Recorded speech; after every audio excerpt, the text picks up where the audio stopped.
Hürmetli tamaşaçılar, Ahmet Feyzi 1903 yılının 11 Martında Ufada tuğa. Başta medresede, anları Ufa'nın Rus Tatar mektebinde, Tatar gimnaziyasında bilim ala. Оренбургтағы Шәрік педагогика институтына укырға жіберәләр. Ләкин ачлык елларының авырлыгы аркасында ул укуын ташлый.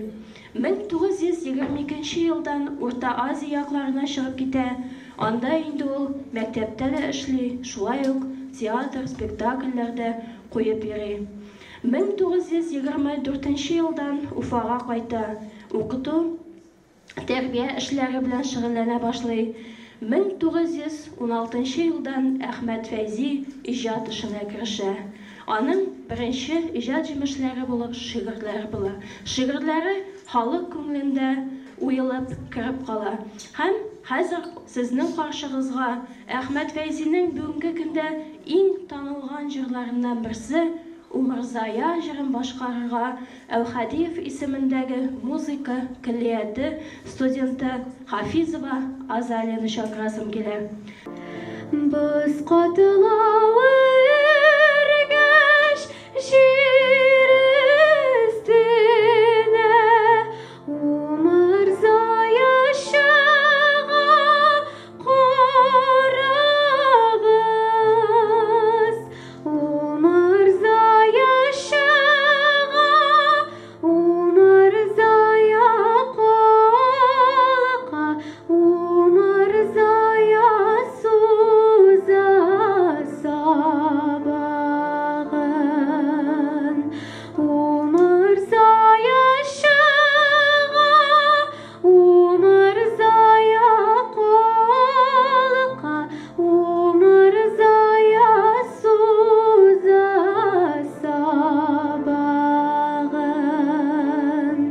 Хатынына эндәшергә басмый йөрде Әүхәди.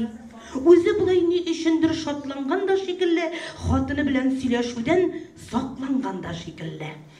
Хатын диде: "Ачуланма, күңелемне күр, кадерлә, мин китәм. Кыскасы чемоданны әзерлә." "Кая?" диде хатыны. "Командировкагамы, Казангамы, Мәскәүгәме, Минзәләгә табамы?"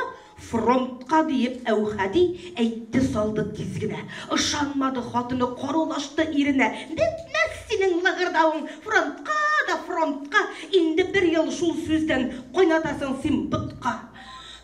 Кайчан бер көн минем белән юньләп сөйләшер икән? Кайчан мине хатын итеп ипләп эндәшер икән?" Булай диде Әүхәди. Уйнап әйтмим бу сүзне. Хатынкаем мый шәкәрем, чынлап әйтәм бу сүзне. Ышанмасаң, мә, ука. Кесәсендә чуалды, бик күп кагаз арасыннан бер документ чыгарды. Кыйлып төште хатыны. Ни әйтергә белмәде. Кинәт булган бу эшкә күңеле белән күнмәде. Шулай торгач аптырап, әйтеп салу кирәкме? Әйт, Әүхәди, чакыралармы? Әллә үзең теләпме? Чакырсалар ни хәл итмәк? Бармаянча чараң юк.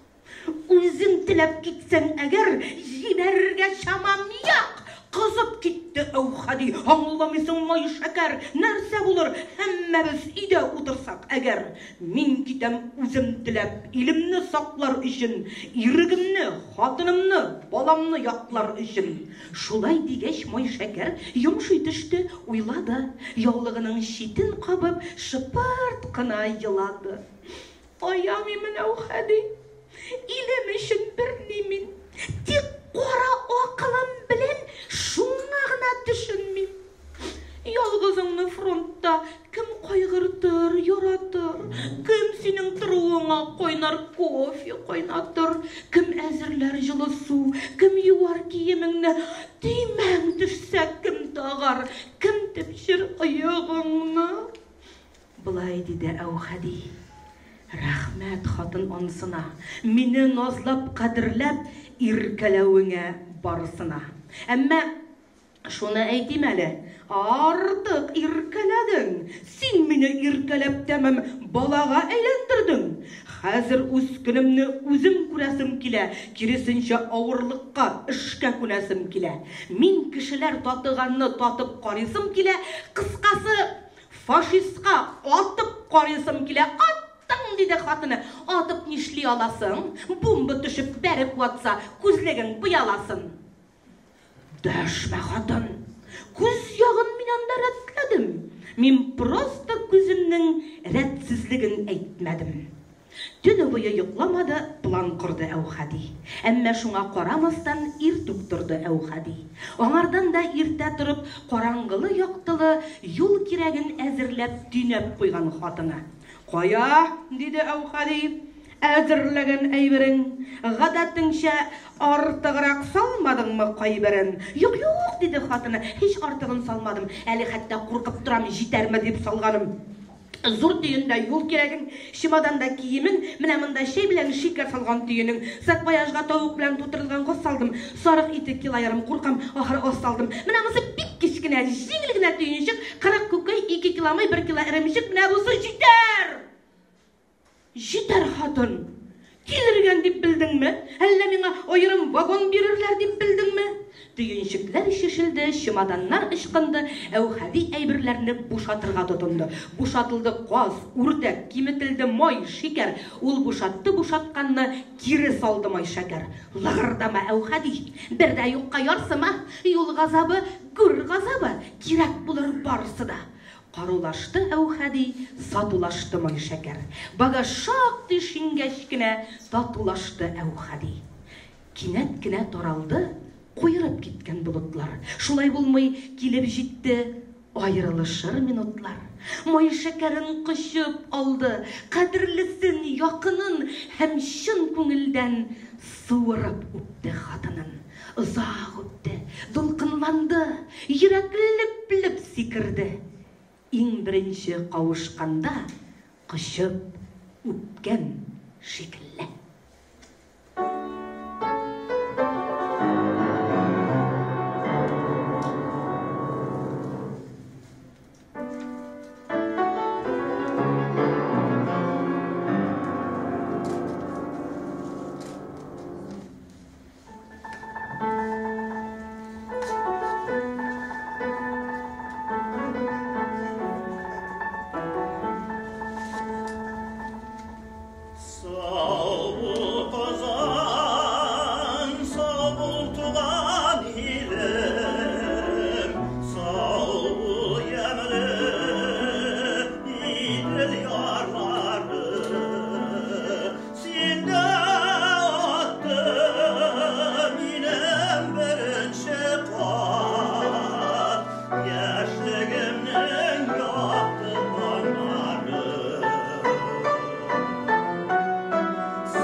Yaklarga dip büyük halkımını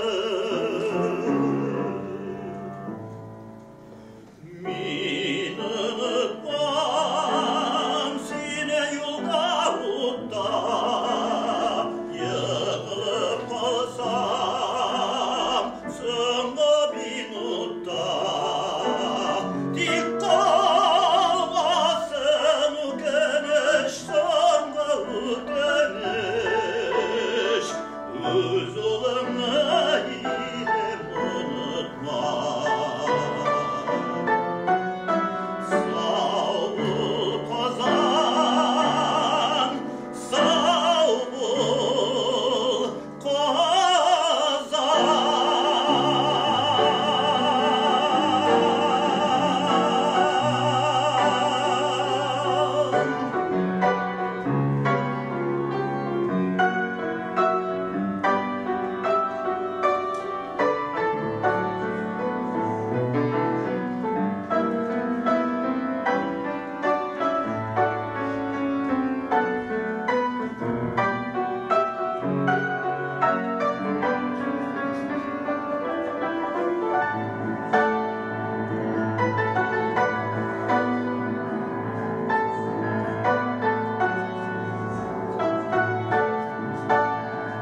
бар да бер якка, калага таба.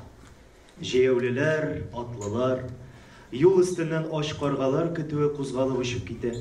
Җирдән тәбәнәк кенә булып, көлсыман сыры тузан күтәрелә дә, хәлсез генә кире ята. Тирә-як тагын авыр тынлыкка чума. Вак кына сыры тузан белән туманланып торган зур һәм эссе күк җиргә рәхимсез кайнар сулышын бирә. Кайсы авылныкылар? Моны өр-янга сары чыпталар иелгән арбада утыручы киез эшләпәле агай янәшә баручы җәяүлеләрдән сорады. Ул чыпталар өстенә менеп, атка карап утырган, изүләре шишелгән, муены алга сузылган, зур авызының аскы ирене эсседән әлсерәп салынып пешкән.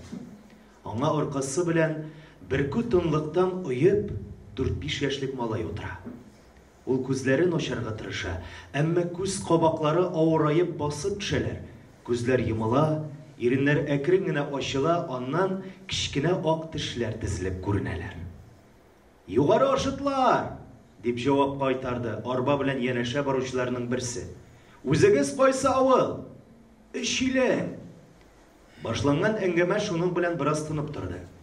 Кешеләр юлларын дәвам иттерделәр, тик бераздан җәяүлеләрнең яшьрәге арбада утыручы малайга игътибар итеп шаярыбрак сорау бирде. "Егет кая бара? Ул да сәүдә беләнме, әллә безнең кебек эш эзләпме?"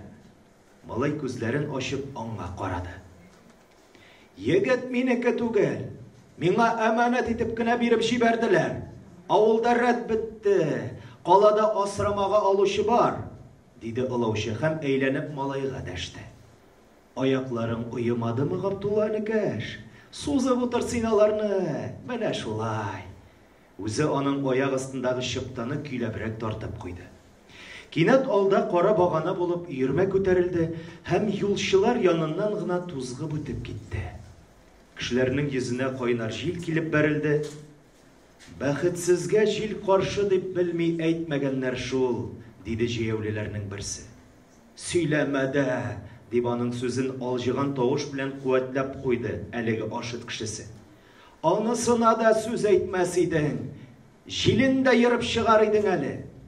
Әйтергә ирендеме?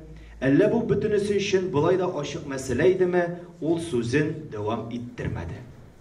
Аның тел төбе кая барганны шундук аңлап алган озын муенлы чандыр крестьян ялкау гына шыгырдап куйды. "Кая барсаң да, кара сакалың өстеңгә менеп атланган инде." Баягы яшь крестьян моңа өстәде. "Бер дә булмаса, тотабыз да бандюкка китәбез. Нигә? Кишетнең Алаша Хайретдин кайтып сөйләгәнне минем абый үзе тыңлап торган. Пашпортың гына булсын дип әйтә ди. Темир юл казырга да шулай җыйдылар. Васим Хайрулласы китте дә юкка чыкты бит әнә. Берәү дә бу дөньяга мәңге яшәргә килмәгән инде анысы.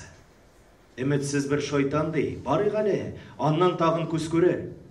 Габдулла тагын бик нык уеп китте.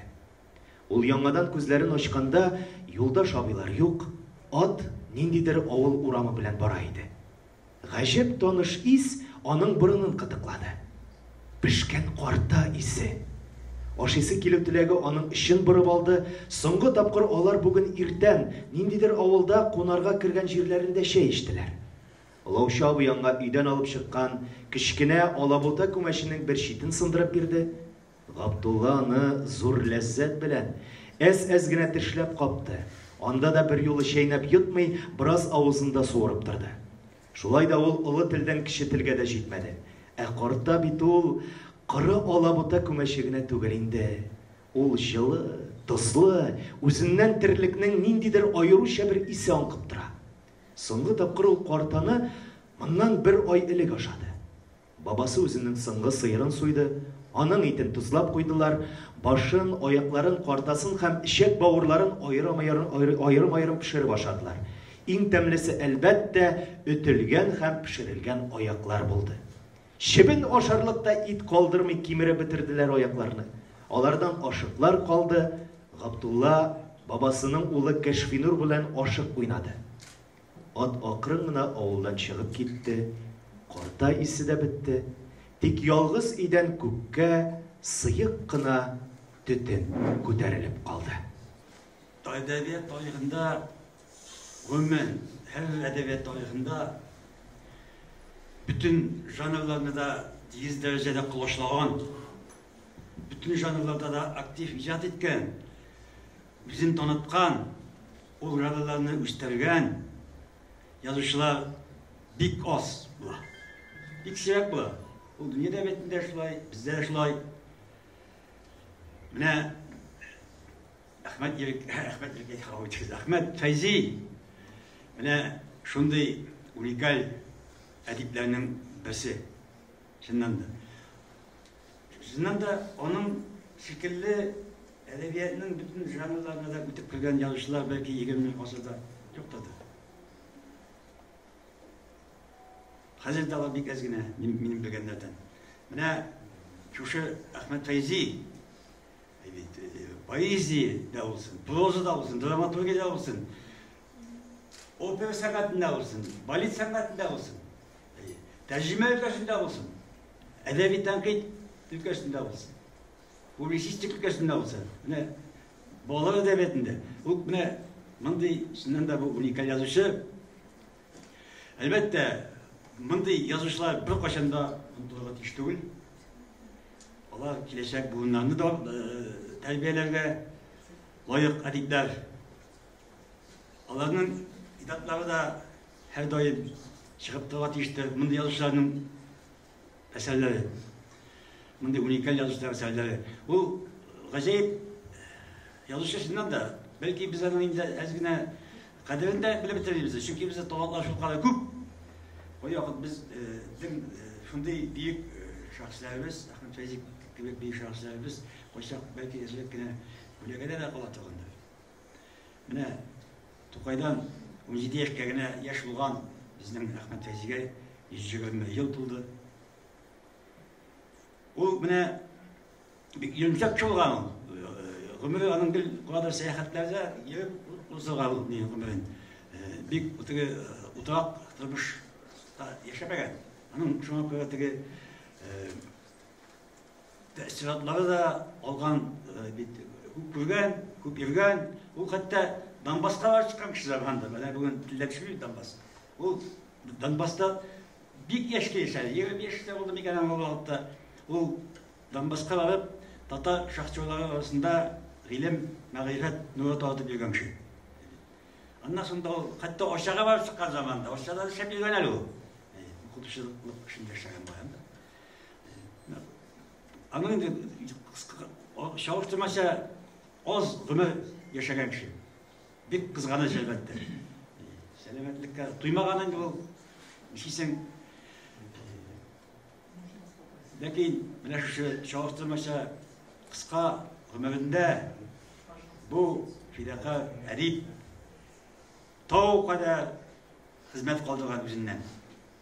Hem etkenimse o andi edipler bizim her ortada güç üstündeki hoş buluğa değiş. Benim elbette kitapları, eserleri basıldı. Lakin benim bilimimce onun sonucu kitabı 100 yıllığa çıkan olan sayılan meseleleri ama şimdi ilgili 5 tomlara basılıp çıkan olan. Halkında koysığına janrını alsam da hep balalar edebiyatı olsun. Dramaturg gibi hep proza. Şimdi o proza indi poezide Freydler olsa o Tatar poezisinin yüzük başı sanala bitinde o poemi intelektüel poezi vakili bitsin mağnesinde o poemi zamanında bir yukarı umuş kazanı poeziye halkın muhabbetin Tatar üzerine itibarı celip tören poemlerin birisi. Yine şu şunday bizim bunun kaderinde edibimiz her vakitte da bizning halkning, bizning o'quvchilarning kuch sonunda bo'lgan teyish, onday yozishlarning eserlari her vakitte da bosilib turgan teyish. Agarda kitobi chiqmaykan, u nindigina buyuk yozishi bo'lsa da, u kunlarning birida oqin-oqingina unutuluvga duchor bo'ladi. Rahmet. Tukay Müziği'ne, bunda Tukay Müziği'nde anın işesi utuğu, İskalı işesi utuğu bir tabii. Çünkü Ahmet Feyzi diğer İngilizce'de Tukay işkatı, Тукай дегенс иң беренче Әхмәт Фәйзискә төшә. Рәхмәт. Хөрмәтле җәмәгать, сез барыгыз да бүген Әхмәт Фәйзине әлбәттә яратып килгәнсез, ихтирам итеп килгәнсез. Аның турында сөйләшүне рәхәтләнеп, йотлыгып тыңлап торасыз. Чыннан да бу шәхес тыңларга да лаеклы, өйрәнергә дә лаеклы. Болай карасаң, аның биографиясе әллә ни зур да түгел шикелле. Ләкин шул ук вакытта биографиясе аның гел максатчан булган.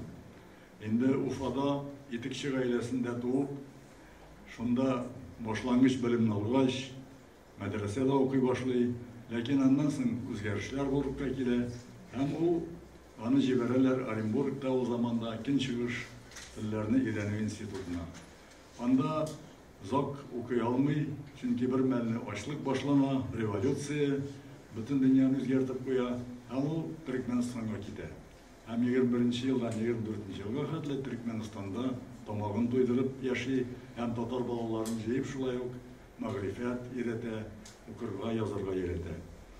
Һәм шуннан соң кайткач Әхмәт Фәйзи көтмәгәндә Казанга да килми уйлап карагыз, Арчага килә. Менә ул турыда уйланырга мөмкин, ни өчен Арчага килә? Чөнки Арча Тукайны биргән. Аның менә иҗатының башында ук Тукай аның иң яраткан шагыйре.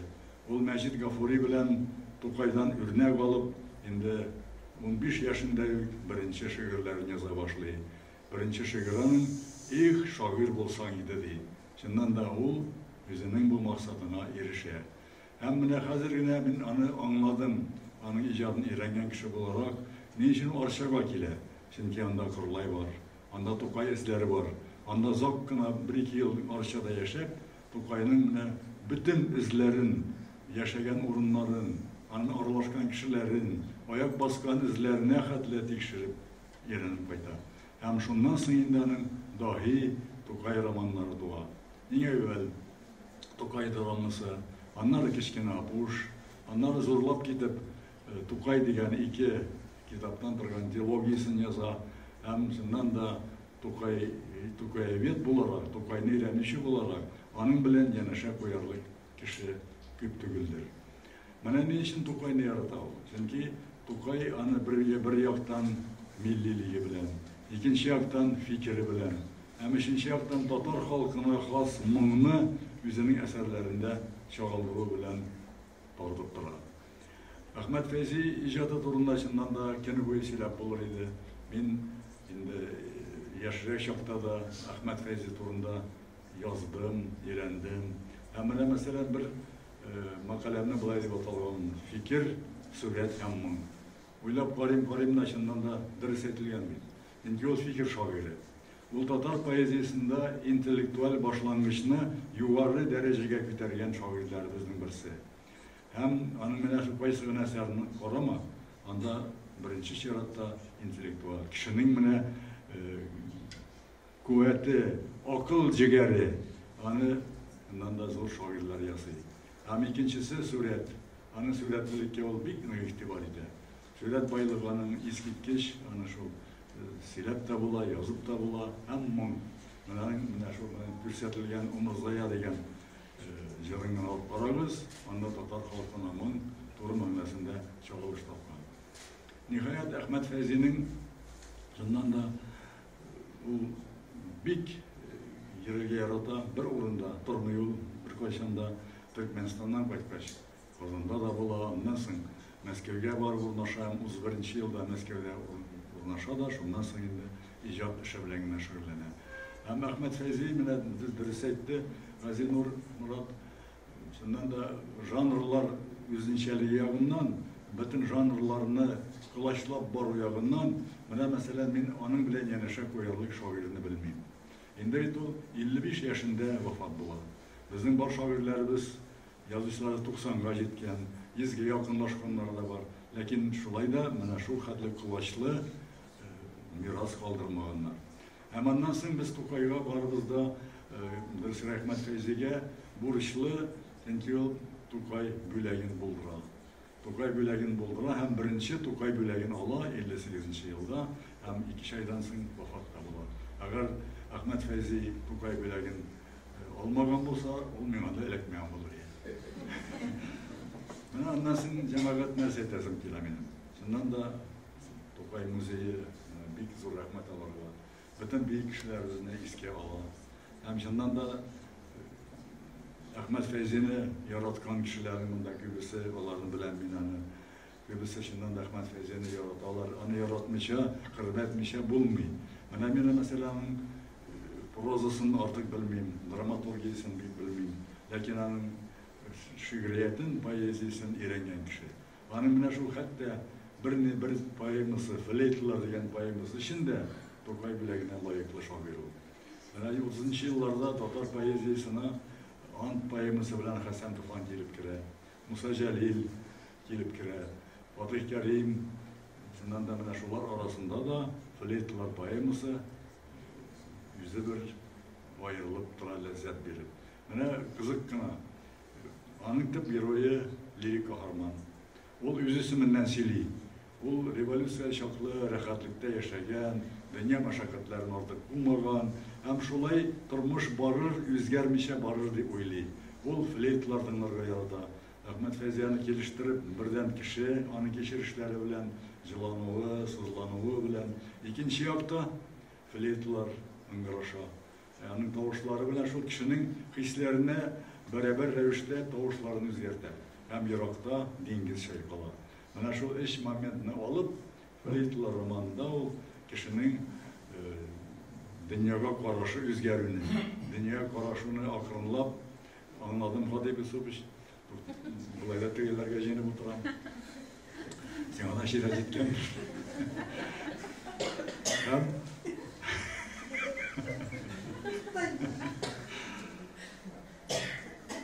cemaat şundan da şu biz, onun devamçıları, onlara biz rahmetli olurlar diyeceğiz. Tatar halkının Ahmet Feyzi degen şairi bolu, prozayı bolu, dramaturgayı bolu, temkilçisi bolu, publisisti bolu, demek ol bəxtli halk. Ol yaşarga halk, rahmet Ahmet Safa oğlu Feyzi babay. Biz seni yaratabız, senin uzmakta bulunun dilimiz, hem yazgan olsa görüşürüz dali. Mında basım yasalda teki turmuş yolu. Ben el ulim Ufada tuğan, Erimbur'da bulgan, Türkistan'da bulgan, Donbass'ta bulgan, Kazan'da kına algan, ondan ömrünün zor ülüşün Meskev'de buzdurgan. Mene göresiz, bu da teki onun eli turmuş yolunun tercümeyi elinin türlü ürünlarda bulgan. Hem türlü ürünlarda bulgan vakta o türlü kişilerle şıraşkan, hem mene şuşundan özünün kileşekteki icadına moya yığan, materyal yığan, uy fikir toplagan, mene şuşu yağından. Hem tağın ikinci bir momente bizning kadette bildiğinde mene Tatarının edipleri, şairleri, kurnetli kişileri hakkında söz varganda Kazan deyiriz. Kazan. Kazandan başka hatta en az bulgan Sağit Remif de bir neçe yıl ula Kazan'da. Emre Kazan'da yaşamayan derdi. Orşada yaşayan, işlegendir, anda materyal yığan diye ettiler. Anda bir iki yılına ola, ömür başka ürünlerde buldurgan Meskev'de. Emme anın şuşundaki kumuli Kazan bilen beylenişti. Hem iktibar ettiği, mene nelerden Meskev'de ettiği, nelerden bizim jırşılar hazırlayan vakitte başkalar, indi onlar bilen tıkıl münasebette bırak. Ondan birinci teki Tatar operasının teki librettisinin kaşkınını yazığı, ondan sonra birazdan şureli, Celiller kite, başkalar, hem mene şu tip Meskev'de bulsa da ul üzeginde kaynagan bularını. Hem ondan tağın şunusu bir yak var, ul indi Tatar'ın kurnetli kişileri bilen tügil, El-Sovetlar Birliği'nin, ulusunun başka halklarının kurnetli zatları bilen de tığız münasebette durar. Mesela onun neler bilen, Fadiyev bilen, Garnişuk bilen, başkalar bilen şuşunlar, hem bunda bile Tatar menfaatlerini uzduruda, Tatar'ın menfaatlerini başkalarda yoklauda, eytülerine karaganda, indi zor ülüşkürde. O kıyın şırlar, şuşu yağından. Ondan indi üçüncü eydesi kilgen fikrim şuşundan ibaret. Bunda Talgat Evcibik birisi eytti, şundan da türlü tormaklarda. Hem şu türlü tormaklarda niçiktir bu tabiği revişte bularını birleştirgen. табиғи рәвештә бірләштірген. Просында язған, шиғырында язған, онан соң пьесасында язған, башқасын тәнқид мәкаләләре. Менің тәнқид мәкаләләре шунысы, безне менә университетта укытты, минем остазларымның берсе Нилагы Юзеев шул тикне мактыйдыр. Аның менә тәнқид мәкаләләре, менә шуны үрнәк алып язгысы тәнқидчеләр, галимнәр дип инде. Һәм менә шушы. Димәк, диләрдән менә шушыларны берләштергән аның. Тагын бер якта менә үзенең дә. Хәзер бит менә диләре бар. Галимнәр, язучылар, дуслыклар күбесенең инде ташка үлчим. Ничектер бер-берсеннән көнләшү бар, башкасы. Ул вакытта ихласи дус булганнар. Хәзер менә Муса Җәлил белән Җәлил Оренбургта вакытта дус булганнар, шуннан дуслыклары килә. Ondan sonra hәзер башка ниләр, менә аның сырдашлары, Фатих Хөсниләр, Сибгат Хәкимнәр, Хәсән Туфаннар, Муса Җәлил, менә башкалар белән хәзер шуннан чын дустана мөнәсәбәтләрдә торганнар. Бер-берсе өчен куанганнар. Менә монда Фатих Хөснинең экранда сүзләре китерелде. Аннан башкалары да бар. Аннан үзенең дә иҗаты, аның менә әсәрләре. Инде 4 томлыгы чыккан бит, аннан 5 томлыгы чыннан да чыгарга кирәктер инде аның. Хәзер шушыннан аның иҗатын өйрәнеп үлсә, гәрчә күп эшләнмәсә дә, мәкаләләр башкалар бар инде. Менә Захир Шәйхелислам нидә иялидә эшләгән иде, аның инде диссертация яклаган белән, аның буенча теге монография чыгарган. Һәм безгә әле менә шуннан да без онытып төштек. Ниләрне Әхмәт Фәйзине аны өйрәнергә кирәк. Аны өйрәнү генә түгел, аның иҗатын пропагандаларга, халыкка, мәктәпләрдә, уку йортларында, радио, телевидение аша, әгәр дә шулай итмәсәк, менә бик дөрес әйттеләр монда, нинди генә бөек булса да онытыла бара. Игътибарыгыз өчен рәхмәт.